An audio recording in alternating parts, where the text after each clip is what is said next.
ಇವ್ರು ಕುಡಿಯೋದು ಬಿಡ್ತಾ ಇಲ್ಲ. ಇಲ್ಲಿ ಪಾಪುನು ತೀರೋಗ್ಬಿಡ್ತು. ಇನ್ನೇನು ಜೀವನದಲ್ಲಿ ಇನ್ನೇನೈತೆ, ಎಲ್ಲ ಮುಗ್ದೋಯ್ತಲ್ಲ ನನ್ನ ಜೀವನ, ಇಷ್ಟೇ ನನ್ನ ಜೀವನ ಅತೆಗೆ ಒಡೆನೋ ಕೆರೆನೋ ನೋಡ್ಕೊಂಡತೆಗೆ ಏನೋ ಒಂದು ಮಾಡ್ಕೊಬಿಡೋದ ಅಂತ ಪೂರ್ತಿ ಡಿಸೈಡ್ ಆಗಿದೆ. ತುಂಬ ತಲೆನೋವಿಂದ ನಳ್ತಿದೆ. ಇಲ್ಲಿಗೆ ಬಂದು ಹೋದ್ಮೇಲೆ ಎಷ್ಟೋ ಹಾಸ್ಪಿಟ್ಲಿಗೆಲ್ಲ ಹೋದೆ, ಎಲ್ಲೂ ಹುಷಾರಾಗಲಿಲ್ಲ. ಇಲ್ಲಿಗೊಂದು 2 ವಾರ ಬಂದು ಹೋದೆ, ನನ್ನ ತಲೆನೋವು ಫುಲ್ ಕಂಪ್ಲೀಟ್ ಆಯಿತು. ಅಭಿಷೇಕ ಮಾಡೋ ನೀರನ್ನು ಪ್ರೋಕ್ಷಣೆ ಮಾಡೋದ್ರಿಂದ ರೋಗ ರುಜಿನಗಳು ಅಥವಾ ಅಲರ್ಜಿ ಮತ್ತು ಯಾವುದೇ ಥರದ ಸಮಸ್ಯೆ ಇದ್ರೂ ಕೂಡ ಪರಿಹಾರ ಸಿಗುತ್ತೆ.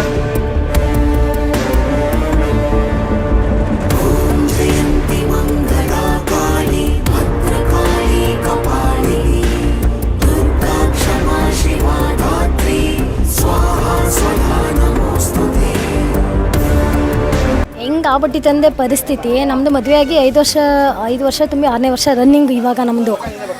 ಮದುವೆ ಆಗ್ತವಿಂದನೂ ಬರೀ ಸಮಸ್ಯೆಗಳನ್ನ ಎದುರಿಸ್ಕೊಂಡು ಸಮಸ್ಯೆಗಳೇ ಇದು ಮಾಡಿ, ನಾನು ನನ್ನ ಗಂಡ ದೂರನೂ ಆಗಿ ಮತ್ತು ಕೋರ್ಟಲ್ಲಿ ಕೇಸ್ ಹಾಕೊಂಡು ಹತ್ರನೂ ಆದ್ವಿ, ಎಲ್ಲ ಇದಾದ್ವಿ. ಆದರೆ ಏನು ಅಂತಂದರೆ ಇವ್ರು ಕುಡಿಯೋದು ಬಿಡಲೇ ಇಲ್ಲ. ಆಮೇಲೆ ಒಂದು ಗಂಡು ಪಾಪುನೂ ಆಗಿತ್ತು ರೀಸೆಂಟಾಗಿ, ಅದು ಕೂಡ ತೀರೋಗ್ಬಿಡ್ತು. ಅಂತಂದರೆ 2 ತಿಂಗಳು ಗಂಡು ಪಾಪು ತೀರಾಯಿತು. ಈಗ ತೀರೋಗಿ 5 ತಿಂಗಳಾಗಿತ್ತು. ಇನ್ನೇನು ಇವ್ರು ಕುಡಿಯೋದು ಬಿಡ್ತಾ ಇಲ್ಲ. ಇಲ್ಲಿ ಪಾಪುನು ತೀರೋಗ್ಬಿಡ್ತು. ಇನ್ನೇನು ಜೀವನದಲ್ಲಿ ಇನ್ನೇನೈತೆ, ಎಲ್ಲ ಮುಗ್ದೋಯ್ತಲ್ಲ ನನ್ನ ಜೀವನ, ಇಷ್ಟೇ ನನ್ನ ಜೀವನ ಅತೆಗೆ ಒಡೆನೋ ಕೆರೆನೋ ನೋಡ್ಕೊಂಡತೆಗೆ ಏನೋ ಒಂದು ಮಾಡ್ಕೊಬಿಡೋದ ಅಂತ ಪೂರ್ತಿ ಡಿಸೈಡ್ ಆಗಿದೆ. ಇನ್ನೇನು ಜೀವನನೇ ಬೇಡ ಸಾಕಾಗ್ಬಿಟ್ಟದೆ ಅಂತಂದಾಗ ಹಿಂಗೆ ಯಾರೋ ಬಂದು ಹೇಳ್ದಂಗೆ ಆಯಿತು. ಸುಮ್ಮನೆ ಏನಕ್ಕೆ ತಾಯಿ ಹೇಳ್ತೀಯ, ಇದೊಂದು ಪ್ರಯತ್ನ ಪಡು ನೀನು, ಎಲ್ಲ ಒಳ್ಳೇದಾಗುತ್ತೆ ನಿನಗೆ ಅಂತ ಅಂದರು. ಹಂಗೆ ಅಂದಿದ್ದು ಮಾಡ್ದಂಗೆ ಇದು ನಮ್ಗೆ ಗೊತ್ತಿಲ್ಲದ ಸ್ಥಳಣ. ಹಂಗೋ ಹಿಂಗೋ ಬಂದ್ವಿ. ಇಲ್ಲಿಗೆ ಬಂದಿದ್ದ ದಿವಸನೇ ಎಲ್ಲಿ ಬಸಪ್ಪನ ಮುಂದೆ ನಮ್ಮ ಯಜಮಾನ್ರನ್ನ ಬಿಟ್ವಿ. ಪೂರ್ತಿ ಅದಕ್ಕೆ ದಾಸರಾಗ್ಬಿಟ್ಟಿದ್ರು. ಬೆಳಿಗ್ಗೆ ಆಯಿತು ಅಂದರೆ ಅದೇ, ಸಂಜೆ ಆಯಿತು ಅಂದರೆ ಮಲಗಿ ಜಾಗದಲ್ಲೆಲ್ಲ ಉಸ್ಕ ಮಡಿಕೊಬಿಡೋರು. ಎಲ್ಲೆಲ್ಲಿ ಮಡಿಕತ್ತೀರೋ ಅಂತಲೇ ಗೊತ್ತಿಲ್ಲ. ಬಸಪ್ಪನ ಹತ್ರ ಬಿಟ್ವಿ ಅಣ್ಣ. ಬಂದಿದ್ದ ದಿವಸನೇ ರಿಸಲ್ಟ್ ಕೊಟ್ಬಿಟ್ರು. ಅಂತಂದರೆ ಅವತ್ತಿನಿಂದ ಇವತ್ತಿಗೆ ಕರೆಕ್ಟಾಗಿ 2 ತಿಂಗಳಾಯಿತು. ಇಲ್ಲಿವರೆಗೂ ಒಂದು ಡ್ರಿಂಕ್ಸ್ ಅವರು ಒಂದು ತೊಟ್ಟು ಎಣ್ಣೆ ಕೂಡ ಮುಟ್ಟಿಲ್ಲ, ಏನೂ ಮುಟ್ಟಿಲ್ಲಣ್ಣ.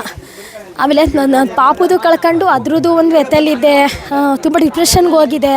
ಇಲ್ಲಿ ಬಂದು ತೀರ್ಥ ಸ್ನಾನ ಮಾಡಿದ್ಮೇಲೆ ಅದೆಲ್ಲ ಒಂಚೂರು ನನ್ನಲ್ಲಿ ಏನು ಆತ್ಮವಿಶ್ವಾಸ ಎಲ್ಲ ಕುಗ್ಗಿತ್ತು, ಅದೆಲ್ಲ ಈಗ ನಮ್ಮ ಯಜಮಾನ್ರು ಯಾವಾಗ ಕುಡಿಯೋದು ಬಿಟ್ಬಿಟ್ರು ಆವಾಗ ಒಂದು ಸ್ವಲ್ಪ ಆತ್ಮವಿಶ್ವಾಸ ಬಂದಂಗೆ ಆಯಿತು ಅಣ್ಣ. ಆಮೇಲೆ ಅಲ್ಲಿಂದ ಬಂದು ಇಲ್ಲಿ ತೀರ್ಥ ಸ್ನಾನ ಮಾಡಿದ್ವಿ. ಇದ್ದಿದ್ದು ಚೆನ್ನಾಗಿ ಸ್ವಲ್ಪ ಇದು ಮಾಡ್ದಂಗೆ ಆಯಿತು. ಇದು ಬಂದು 3ನೇ ಸಲ ತೀರ್ಥ ಸ್ನಾನ ಮಾಡ್ತಿರೋದು ನಾನು. ಈಗ ಮತ್ತೆ ಏನು ಅಂತಂದರೆ ತಾಯಿ ಕಂಡುಬಿಟ್ಟವಳೆ. ಈಗ ಮತ್ತೆ ನಾನು ಪ್ರೆಗ್ನೆಂಟ್ ಆಗಿದ್ದೀನಿ. ಏನೋ ಎಲ್ಲ ತಾಯಿ ಆಶೀರ್ವಾದ. ನಾನು ಎಲ್ಲ ಹೆಣ್ಮಕ್ಳಿಗೆ ಹೇಳೋದು ಇಷ್ಟ ಅಣ್ಣ, ನನಗೆ ಅಪ್ಪ ಅಮ್ಮ ಯಾರೂ ಇಲ್ಲ ಅಂತೀರ. ನಂತರ ಹೆಣ್ಮಕ್ಳು ಎಷ್ಟೇನು ಹೊಂದ್ಕೊಂಡು ಮನೆ ಕಡೆ ಏನಾರು ಪರಿಸ್ಥಿತಿ ಇದ್ದು ಅವ್ರು ಯಾರ ಜೊತೆನೂ ಹೇಳ್ಕೊಳಕ್ಕಾಗಲ್ಲ. ಈಗ ನಮ್ಗೆ ಹೇಳ್ಕೊಳಕ್ಕೆ ಯಾರೂ ಇಲ್ಲ. ಅಂಥ ಪರಿಸ್ಥಿತಿ ಹೆಣ್ಮಕ್ಳಿದ್ರೆ ಅವರೆಲ್ಲ ದಯವಿಟ್ಟು ಇಲ್ಲಿಗೆ ಬನ್ನಿ. ನಿಮ್ಮ ಕಷ್ಟ ಸುಖಕ್ಕೆ ಇದೇನೇ ಇದ್ದರೂ ತಾಯಿನ ಮನಸ್ಪೂರ್ವಕವಾಗಿ ಭಕ್ತಿಯಾಗಿ ಬೇಡ್ಕೊಳ್ಳಿ. ಯಾರೋ ಹೇಳಿದ್ರು ಅನ್ಕ ಬರೋದಲ್ಲ, ನಮ್ಮಲ್ಲಿ ಭಕ್ತಿ ಬರಬೇಕು ಅಣ್ಣ. ಆ ಭಕ್ತಿ ಬಂದ್ಬಿಟ್ಟು ಇಲ್ಲಿ ಬಂದು ತಾಯಿ ಹತ್ರ ನಮ್ಮ ಕಷ್ಟ ಏನದೆ ಹೇಳ್ಕೊಂಡು ಆ ತಾಯಿಗೆ ನಾವು ಮನಸ್ಪೂರ್ವಕವಾಗಿ ಕೈ ಮುಗಿದ್ರೆ ಅವ್ಳು ನಿಜವಾಗ್ಲೂ ಕಾಯ್ತಾಳೆ ಅಣ್ಣ. ತುಂಬ ತಲೆನೋವಿಂದ ನಳ್ತಿದೆ. ಇಲ್ಲಿಗೆ ಬಂದು ಹೋದ್ಮೇಲೆ ಎಷ್ಟೋ ಹಾಸ್ಪಿಟ್ಲಿಗೆಲ್ಲ ಹೋದೆ, ಎಲ್ಲೂ ಹುಷಾರಾಗಲಿಲ್ಲ. ಇಲ್ಲಿಗೊಂದು 2 ವಾರ ಬಂದು ಹೋದೆ, ನನ್ನ ತಲೆನೋವು ಫುಲ್ ಕಂಪ್ಲೀಟ್ ಆಯಿತು. ಮತ್ತು ನಾ ಎಷ್ಟೋ ದುಡ್ಡ ಕೊಟ್ಟು ಫ್ರೆಂಡ್ಶಿಪ್ಪಲ್ಲೆಲ್ಲ ಕೊಟ್ಟು ಕಳ್ಕೊಂಬಿಟ್ಟಿದೆ. ಇಲ್ಲಿಗೆ ಬಂದು ಹೋದಾಗ ಕೊಟ್ಟಣ ಸಿಗ್ತಾಯಿಲ್ಲ ಅಂತೇಳಿ ಒಂದು ನಿಂಬೆಹಣ್ಣು ಕೊಟ್ಟರು, ಮನೆ ಬಾಗ್ಲಲ್ಲಿ ಕೂದಾಕ್ತೆ ಅಷ್ಟೇನೆ. ಇನ್ನೆಲ್ಲ ಫೋನ್ ಮಾಡೋಕ್ಕೆ ಶುರು ಮಾಡಿದ್ರು. ನನ್ನ ದುಡ್ಡು ನನಗೆ ತಲುಪ್ತು. ಮತ್ತು ನನ್ನ ಮೈದ 2 ವರ್ಷ ಆಗಿತ್ತು. ಅವರು ಎಲ್ಲಿದ್ದೀನಿ ಅಂತಲೇ ಅವ್ನಿಗೆ ಗೊತ್ತಿರಲಿಲ್ಲ. ಅವನಿಗೆ ಅಮ್ಮ ಇದ್ದರು, ಆದರೆ ಅಮ್ಮ ಅವರೇ ಅನ್ನೋದು ಪ್ರಜ್ಞೆನೇ ಇರಲಿಲ್ವಂತೆ ಅವನಿಗೆ. ಇವಾಗ ಅವ್ನಿಗೆ ಕಳೆದೋಗಿ 2 ವರ್ಷ ಆಗಿತ್ತು. ಇಲ್ಲಿಗೆ ಬಂದು ಹೋದ್ವಿ. ಇವ್ರು ಒಂದು ಫೋಟೋ ತೋರಿಸ್ದೆ, ಇವ್ರು ಇದ್ದಾರೋ ಇಲ್ವೋ ನೋಡಿ ಸ್ವಾಮಿ ಅಂತ. ಇವ್ರು ಇದ್ದಾರೆ, ಇದ್ದಾರೆ ಅಂತ ಹೇಳಿದ್ರು. ಒಂದು 48 ದಿನ ಟೈಮ್ ಕೊಟ್ಟು ಇವ್ರು 24 ದಿನಕ್ಕೆ ನನ್ನ ಮೈದ ನಮ್ಮ ಮನೆಗೆ ಬಂದರು. ಇಲ್ಲಿಗೆ ಬಂದಮೇಲೆ ನಮಗೆ ತುಂಬಾ ಎಲ್ಲೇ ಅಲ್ಲಿ ಒಂದು ಯಾವರಕ್ಕೆ ಹೋಗಲಿ ತಾಯಿ ನಮ್ಮವ್ವ ವಿಜಯಕಾಳಿ ಅಂದರೆ ಸಾಕು, ಅದರಲ್ಲಿ ಜಯನೇ ಸಿಗ್ತದಲ್ಲಿ. ಅಲ್ಲಿ ವಿಜಯಕಾಳಿ ಅನ್ನೋ ಹೆಸರಿಗೆ ಆ ಜಯನೇ ಐತೆ ಅಲ್ಲಿ. ಅಭಿಷೇಕ ಅಮ್ಮನವ್ರಿಗೆ ಉಷಾಕಾಲದಲ್ಲಿ ಅಭಿಷೇಕ ಆಗುವಂಥದ್ದು, ಅಭಿಷೇಕದ ನೀರು ಮತ್ತು ಶ್ರೀಚಕ್ರ ಮತ್ತು ಅರ್ಶಿನ 3 ಹಾಕಿ ನೀರನ್ನ ಅಭಿಷೇಕ ಮಾಡಿಸೋ ಅಮ್ಮನವ್ರು ಅಭಿಷೇಕ ಮಾಡೋ ನೀರನ್ನ ಪ್ರೋಕ್ಷಣೆ ಮಾಡೋದ್ರಿಂದ ರೋಗ ರುಜಿನಗಳು ಅಥವಾ ಅಲರ್ಜಿ ಮತ್ತು ಯಾವುದೇ ಥರದ ಸಮಸ್ಯೆ ಇದ್ರೂ ಕೂಡ ಪರಿಹಾರ ಸಿಗುತ್ತೆ.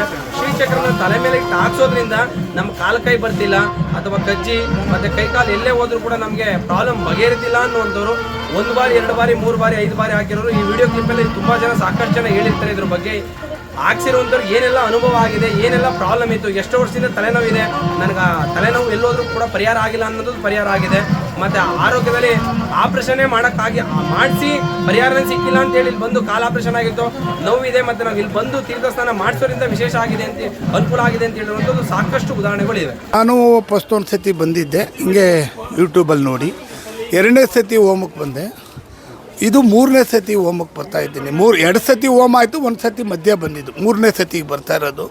ನನಗೆ ಮನಸ್ಸಿಗೆ ಸಮಾಧಾನ, ಏನು ಇಲ್ಲಿ ಬಂದರೆ ಒಂದು ನೆಮ್ಮದಿ ಇದೆ, ಒಳ್ಳೆಯದಾಗ್ತದೆ, ಒಳ್ಳೆಯ ದಾರಿ ಸಿಗ್ತದೆ, ಕಷ್ಟ ಸುಖಗಳೆಲ್ಲ ದುಃಖ ದುಮಾನಗಳೆಲ್ಲ ಹೋಗ್ತದೆ, ಆರೋಗ್ಯ ಭಾಗ್ಯ ಸಿಗ್ತದೆ, ಎಲ್ಲ ಒಂದು ನಮ್ಮ ಕಷ್ಟ ಸುಖ ಎಲ್ಲ ಹೋಗ್ತದೆ ಅಂತ ನನ್ನ ಅಭಿಪ್ರಾಯದಲ್ಲಿ ನನಗೂ ಅನ್ನಿಸ್ತದೆ. ಮನಸ್ಸಿಗೆ ಒಳ್ಳೆಯದಾಗಿದೆ, ಆದ್ದರಿಂದ ನಾನು ಬರ್ತಾಯಿದ್ದೀನಿ.